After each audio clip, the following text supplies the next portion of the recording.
Hello students. देखिए ये हमारा क्लास 11th का चैप्टर नंबर 16 चल रहा है। वो चैप्टर नंबर 16 की 6.2 तक हम कंप्लीट कर चुके हैं।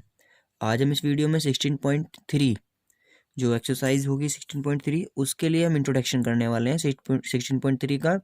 तो देखिए अभी तक जो हमने स्टडी करा है प्रोबेबिलिटी निकालने का अलग अलग मेथड देखे हैं, जिसमें हमें क्या दिया हुआ होता था, रैंडम एक्सपेरिमेंट दिया होता था, सैम्पल स्पेस, और आपको क्या क्या होता था डे टू डे लाइफ से रिलेटेड आपको आउटकम्स दिए हुए होते थे, जिसमें हमने कार्ड्स के बारे में देखा और हमने कॉइन्स में देखा, डाइज में देखा। ठीक है, तो इस तरह से हमें दिए होते थे। अब क्या है कि हमें इस एक्सरसाइज में दिया हुआ है कि एक्सोमेट्रिक अप्रोच टू प्रोबेबिलिटी, मतलब कुछ प्रोबेबिलिटी को फाइंड करने के ही एक अलग ऑल्टरनेट मेथड में रूल्स बना दिए हैं कि हम उन रूल्स के अकॉर्डिंग भी प्रोबेबिलिटी फाइंड कर सकते हैं। एंड कुछ रूल्स हैं जिनसे हमें पता चलेगा कि प्रोबेबिलिटी अगर करेगी या नहीं करेगी। ठीक है, तो मतलब क्या है, यहाँ पर कुछ रूल्स हैं कि प्रोबेबिलिटी की लिमिट्स हैं कि कहाँ तक प्रोबेबिलिटी हो सकती है, कहाँ नहीं हो सकती है। तो देखिए इसमें क्या दिया हुआ है आपको कि let S be the sample space of random experiment. कोई रैंडम एक्सपेरिमेंट के लिए ऐसी सैम्पल स्पेस है, एनी सैम्पल स्पेस कोई भी। The probability P is a recall valued function whose domain is the power set of S and range is the interval 0 to 1, satisfying the following axioms। तो देखो इसमें क्या होता है, जब कोई P मतलब एक सेट है ऐसा जो उसी से है, रिलेटेड है सैम्पल स्पेस से, और उसकी प्रोबेबिलिटी जिसकी लिमिट्स हमें पता है इंटरवल में, तो देखो वो क्या होती है। ऑलवेज जो आपका इवेंट है उसकी प्रोबेबिलिटी जो होगी वो ग्रेटर देन इक्वल टू 0 होगी, यानी कभी भी प्रोबेबिलिटी आपकी निगेटिव नहीं हो सकती। तो ऑलवेज आप क्या है रिमेंबर रखेंगे कि प्रोबेबिलिटी ऑलवेज ग्रेटर देन और equal to 0, not in a negative sign. ठीक, प्रोबेबिलिटी का जो सैम्पल स्पेस होता है, पूरा सैम्पल स्पेस की प्रोबेबिलिटी हमेशा 1 होती है। ठीक है, जो कंप्लीट सैम्पल स्पेस है उसकी आप प्रोबेबिलिटी निकालोगे तो वो 1 आएगी। ठीक है, अब if E and F R mutually exclusive event, कोई दो इवेंट है म्यूचुअली एक्सक्लूसिव है, देन आप उनके यूनियन की प्रोबेबिलिटी फाइंड कर रहे हैं, तो वो क्या होगी, probability E plus probability of F, मतलब दोनों का सम के इक्वल होगी। यूनियन निकाल रहे हैं तो दोनों की प्रोबेबिलिटी अलग अलग जो है वो सम के इक्वल होगी। ठीक है, ये कब होगी, जब E and F R mutually exclusive है। ठीक है, आपके पास में कोई 5 सेट है, खाली है, मतलब आप उस 5 सेट की प्रोबेबिलिटी फाइंड कर रहे हैं, तो वो ऑलवेज 0। ठीक है, अब देखिए हमने इसी के अकॉर्डिंग इसको किस तरह से डेफिनेशन बना लिया कि जो प्रोबेबिलिटी होती है आपकी किसी की भी निकाल रहे हैं, डब्ल्यू आई का मतलब है, ओमेगा बोलते हैं वैसे इसे सिंबल को, लेकिन ये भी डब्ल्यू बोल सकते हैं, कि W1 W2 किसी का भी निकाल रहे हैं, वो always greater than equal to 0 और लेस देन इक्वल टू 1 होती है, यानी 0 और 1 के बीच में लाई करती है।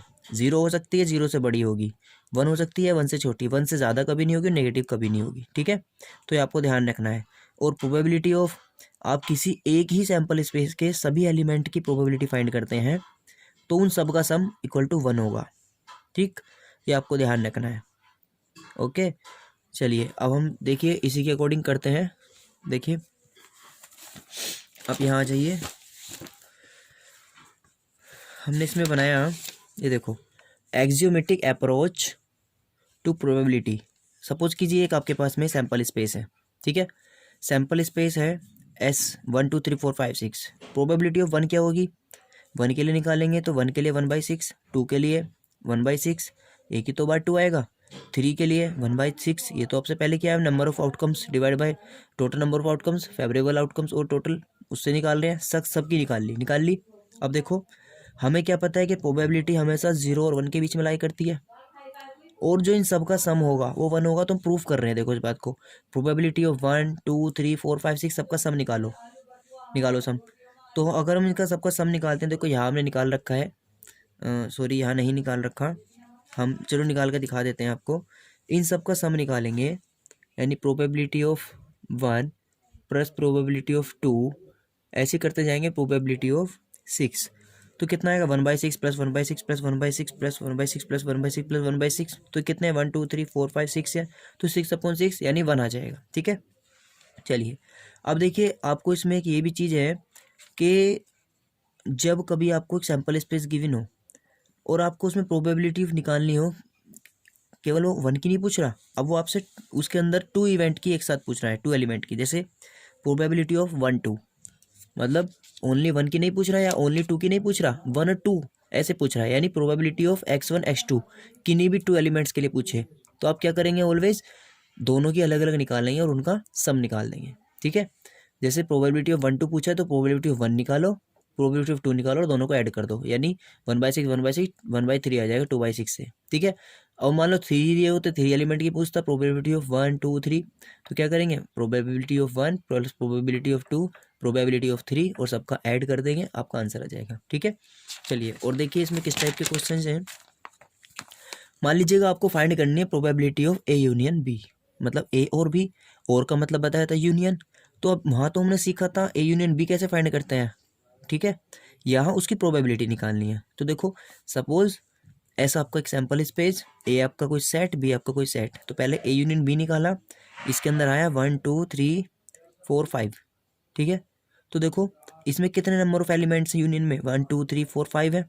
Total number of element sample space में 1 2 3 4 5 6 है, तो probability of A union B कितना हो जाएगा, 5/6। ठीक है, ऐसे ही देखिए इंटरसेक्शन के केस में होता है, जब एंड वाला दिया होता है तो इंटरसेक्शन निकाला हमने इन्हीं का, वो आया 2 और 3। तो 2 और 3 के अंदर में देखो 2 और 3 में कितने एलिमेंट है, 2, और इसमें कितने हैं 6, तो ये कितना हो जाएगा, प्रोबेबिलिटी ऑफ ए इंटरसेक्शन भी हो जाएगा 2/6, यानी 1/3। अब देखो अगर इसमें हमें ओनली प्रोबेबिलिटी फाइंड करनी हो केवल सेट ए की, तो सेट ए के लिए देखो सेट ए में कितने एलिमेंट हैं, 1 2 3, इसमें कितने हैं 1 2 3 4 5 6, तो कितना हो जाएगा, favourable number of outcomes 3, total number of outcomes 6, तो कितना हो जाएगा 3/6, यानी ये हो जाएगा 3 1 3 3 2 6, यानी 1/2।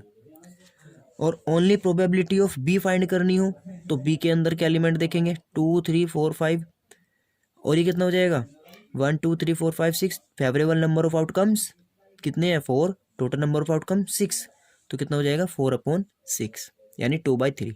तो इस तरह से हम प्रोबेबिलिटी ऑफ ए निकाल सकते हैं, बी निकाल सकते हैं, यूनियन की निकाल सकते हैं, इंटरसेक्शन की निकाल सकते हैं। ठीक है, और इन्हीं के बेस्ड एक फॉर्मूला डराइव किया जाता है यहाँ पर, इन सब में रिलेशन है। तो वो रिलेशन क्या है, वो रिलेशन देखिए आप इसको याद रखना अभी पहले, कि प्रोबेबिलिटी ऑफ, अगर आपको ए यूनियन बी दिया है तो वो इक्वल टू किसके होता है, probability of A plus probability of B minus probability of A intersection B. आप इसको फॉर्मूले को ऐसे भी याद रख सकते हैं कि इसको इधर ले आओ, तो probability of A union B plus probability of A intersection B is equal to होता है probability of A plus probability of B. आपको बुक्स में ऐसे मिलेगा। तो आपको क्या ध्यान रखना है कि जब आपको कभी यूनियन की प्रोबेबिलिटी निकालनी होती है, ठीक है, और आपको ये गिवन है सब चीज़ें, तो आप डायरेक्ट निकाल सकते हैं, उसके लिए आपको कुछ और करने की आवश्यकता नहीं है। ठीक है, तो आपको इसमें स्पेशली ध्यान ये रखना है, अगर यही क्वेश्चन में आपको कह दे कि ए और बी म्यूचुअली एक्सक्लूसिव है तो इंटरसेक्शन वाला पार्ट क्या हो जाएगा, 0, क्योंकि म्यूचुअली में इंटरसेक्शन आपका जो होता है वो 0 होता है प्रोबेबिलिटी। ठीक है, ये 0 हो जाएगा तब आपको केवल इतना बचेगा जो भी आपको बताया था यूएफ वाले में। ठीक है, चलिए मान लीजिएगा आपसे पूछा जाए प्रोबेबिलिटी ऑफ नॉट ए, तो नोट ए निकालेंगे पहले। नोट ए का मतलब है ए का कॉम्प्लीमेंट, एस है ए है, ए का कॉम्प्लीमेंट निकाला एस माइनस ए से, कॉम्प्लीमेंट आया 3, तो इसमें एलिमेंट कितने 1 और टोटल कितने हैं 3, तो ये हो जाएगा 1/3। ठीक है, अब इसको फाइंड करने का एक हमारे पास फॉर्मूला भी है कि probability of A plus probability of not a, यानी किसी के होने की और किसी के ना होने की, दोनों का जो सम होता है ऑलवेज 1 होता है। तो आप इसकी निकाल लो, इसको निकाल सकते हैं। देखो कैसे, ए निकाल लो, ए की कितनी आएगी, ए के अंदर है 2 एलिमेंट और ये 3, तो 2/3, तो नॉट ए कितनी हो जाएगी 1 माइनस प्रोबेबिलिटी ऑफ ए, तो ये कितना हो जाएगा 1 माइनस 2/3, सोल्व क्या आएगा 1/3, और यहाँ भी कितना आया 1/3। ठीक है, ऐसे भी आप निकाल सकते हैं। ठीक है, चलिए देखिए एक हमारे पास में एग्जाम्पल है, एग्जाम्पल 9 पेज नंबर 395। इसमें कहा है let a sample space be S is equal to ω1 ω2 ω6, which of the followings assignment of probabilities to each outcomes are valid. इसमें आपको ये चेक करना है कि ये वैलिड है नहीं है।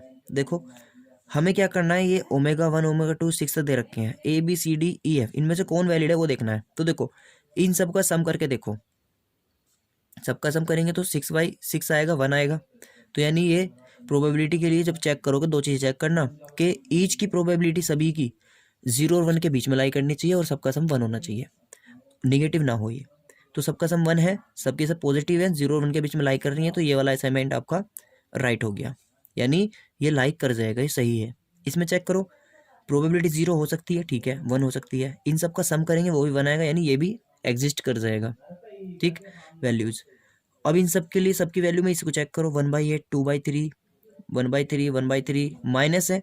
अब नेगेटिव आ गई ना इनमें, जब नेगेटिव आ गई तो ये वाला लाइन नहीं करेगा, क्योंकि प्रोबेबिलिटी नेगेटिव नहीं होती है। इसको चेक करो, तो इसमें नेगेटिव तो नहीं है, 1 से छोटा भी है, लेकिन ये 3/2 है, और इसको जब सोल्व करोगे तो 1 पॉइंट कुछ आएगा, तो ये 1 से ज़्यादा आ गया, तो ये भी एग्जिस्ट नहीं करेगा, यानी ये वाला भी सुइटेबल नहीं है। इसको देखो, इसमें नेगेटिव तो है नहीं, अब सब 1 से कम भी हैं, 0 से बड़ी हैं, इन सबको ऐड करके देखो क्या इनका सम 1 आ रहा है, 1 आएगा तो एग्जिस्ट हो जाएगा, ये वाले भी अप्रोप्रिएट हो जाएगी, अदरवाइज नहीं होगी। तो देखो ऐड करके देखो, ये हो जाएगा, देखो 3 to 5, ठीक है, 5 और 5 10 हो गया, तो यहीं तक ही 1 हो गया, ये तो 1 के बाद में कितना आ जाएगा, 6, 4, 10, ये 2 पॉइंट समथिंग पहुँचेगा, तो ये भी लाइन नहीं करेगा, ठीक है। बस में यही चेक करना था आपको, ठीक है। चलिए और देखते हैं,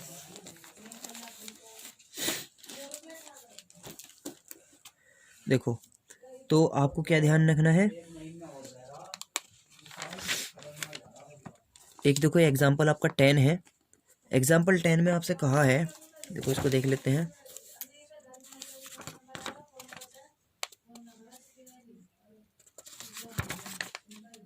देखो ये example 10, 1 card is drawn from a well shuffled deck of 52 cards, ठीक है, 52 कार्ड्स हैं, उनमें से एक कार्ड थ्रोन किया जाता है, if each outcome is equally likely.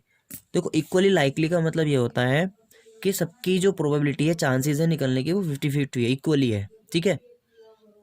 जैसे हेड और टेल को टॉस करने पर, मतलब कॉइन को टॉस करने पर हेड टेल आता है, तो हेड भी आ सकता है, टेल भी, 50-50 चांसेस है। इस तरह से इक्वली लाइकली होता है कि हर कार्ड आपका इक्वली है, उसकी चांस है। तो calculate the probability that the card will be a diamond, के कार्ड डायमंड का हो। तो सबसे पहले हमें ये देखना है कि डायमंड के कार्ड कितने होते हैं।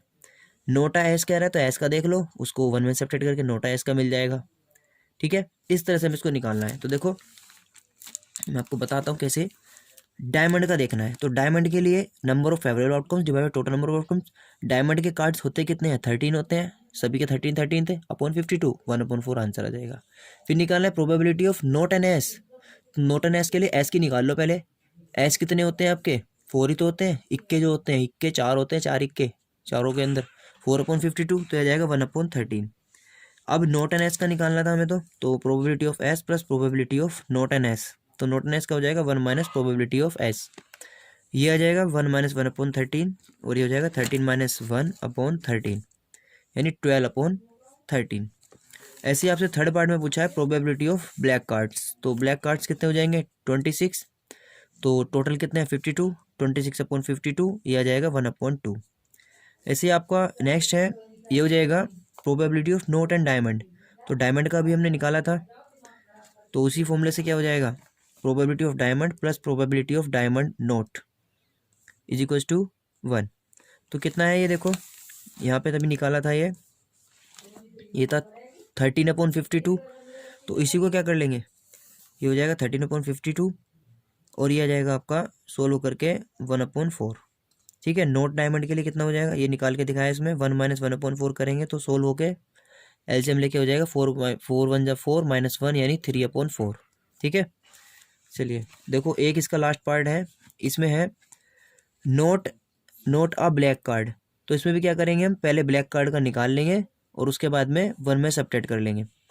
तो ये हो जाएगा probability of black card plus probability of black card note, ये नोट का सिंबल है, तो ये कितना हो जाएगा 1, और ब्लैक कार्ड का कितना है 26/52, तो नोट का कितना हो जाएगा 1 माइनस ये 1/2 आया था, 1 माइनस 1/2 यानी 1/2। इसके लिए आप ऐसे भी निकाल सकते हैं कि नोट आ ब्लैक कार्ड्स, तो इसका ऑल्टरनेट ऑप्शन है ये कि हमारे पास में टोटल कार्ड्स थे 52 में से 26 ब्लैक हैं आपके और 26 हैं रेड, तो नोट आ ब्लैक, तो बचे कौन से वाले, रेड वाले भी कितने होते हैं 26, तो डायरेक्ट हम 26 फेवरेबल नंबर ऑफ आउटकम्स में लिख सकते हैं, और divide by total number of outcomes हो जाएंगे हमारे 52, तो ये जाएगा 1/2। तो आप डायरेक्ट भी कर सकते हैं और फॉर्मूले से भी कर सकते हैं। ठीक है, इसके बाद में एग्जाम्पल 11 है। तो देखो एग्जाम्पल 11 में क्या है आपका, 11 में है a bag contain 9 dice which are red, जिसमें से दिया हुआ है which 4 are reds 3 are blue and 2 are yellow. एक बैग है, उस बैग में 9 डाइस पड़े हुए हैं, जिनमें से 4 कैसे हैं, रेड हैं, 3 ब्लू हैं और 2 येलो हैं। और इसमें क्या कहा है कि the dice are similar in shape and size, सबका साइज जो शेप है और साइज है वो सेम है। A dice is drawn at random from the bag, अब एक डाई निकाला जाता है बैग में से। तो ये कह रहा है कि calculate the probability that it will be, उसमें क्या हो कि रेड हो, येलो हो, ब्लू हो और नॉट ब्लू और आइदर रेड और ब्लू। तो देखो ये सारी चीज़ें पूछी हैं, इसके लिए आपको क्या ध्यान रखना है। सबसे पहले हम देखते हैं कि जो हमने जब बैग देखा तो बैग के अंदर में ये हमारे डाइज हो गए, टोटल है 9। अब हमारे पास में सबकी शेप से साइज और सेम है, आप कोई भी डाई निकाल सकते हो। आपके हाथ में आया तो रेड, क्या रेड आने की प्रोबेबिलिटी क्या होगी, रेड कितने हैं 4, तो 4/9। ठीक है, आप इसमें लिख भी सकते हो कि the number of favourable outcomes for red का red dice is equal to 4, total number of outcomes for a dice is equal to 9। ऐसे लिख के फिर probability of R is equal to favourable number of outcomes divide by total number of outcomes, उसके बाद में 4/9 ऐसे भी लिख सकते हैं। ठीक है, लेकिन अगर क्वेश्चन एक नंबर में है तो आप डायरेक्ट कर सकते हैं। ठीक है, येलो के लिए हो जाएगा 2 येलो है तो 2/9, ब्लू ब्लैक के लिए हो जाएगा 3/9 यानी 1/3। अब नोट ब्लैक चाहिए हमें तो नोट नोट सॉरी ब्लैक नहीं है, ब्लू है, नोट ब्लू के लिए क्या हो जाएगा, ब्लू 1 माइनस कर देंगे इसमें से नोट ब्लू के लिए, इसको ऐसे भी लिख सकते हैं ऐसे भी, तो ये हो जाएगा 2/3। अब आइदर का मतलब तो आइदर रेड और ब्लू यानी यूनियन पूछ रहा है, तो रेड और ब्लू का यूनियन निकालेंगे पहले। तो बताया था कि इनका जब यूनियन निकालना होता है तो यूनियन क्या होता है ऑलवेज कि इनका सम और माइनस होता है इंटरसेक्शन। ठीक है, और देखो इसने क्वेश्चन में आपसे कहा था कि ये कैसे है नॉट ब्लू आइदर रेड, और स्टार्टिंग में इसने कहा था कि ये कैसे दिए हुए हैं आपको। देखो अब हमें ये चाहिए, इसमें हमें क्या क्या चाहिए, probability of red plus probability of blue minus probability of red intersection blue. तो इसकी वैल्यू तो हो गई 4/9, इसकी 1/3। अब ये 0 क्यों लिख दिया हमने, देखो जब हमारे पास में रेड और ब्लू का सेट है तो आप ये बताओ, हमने मान लो एक में तो रख दिया 1 2, एक में रख दिया 3 4, क्या उसमें कुछ कॉमन आएगा कुछ कॉमन नहीं आएगा। ऐसे ही एक रेड का है, एक ब्लू का बॉक्स है, क्या रेड और ब्लू वाले बॉक्स में कभी कोई भी आपके राइज कॉमन आ सकते हैं, कुछ कॉमन नहीं आएगा, क्योंकि एक रेड का एक ब्लू का है, मिक्सअप नहीं है तो कॉमन कुछ नहीं आएगा। तो ये क्या होगा ऑलवेज 0, तो ये हमारा 0 हो जाएगा इसलिए। तो आपका आंसर आ जाएगा 7/9। ठीक है, तो इस तरह के क्वेश्चन अब इस एक्सरसाइज में करने वाले हैं, इसमें 2 एग्जाम्पल और हैं वो आप करके देख लेना। ठीक है, बाकी हम इसकी एक्सरसाइज नेक्स्ट वीडियो में करेंगे। Okay, thank you.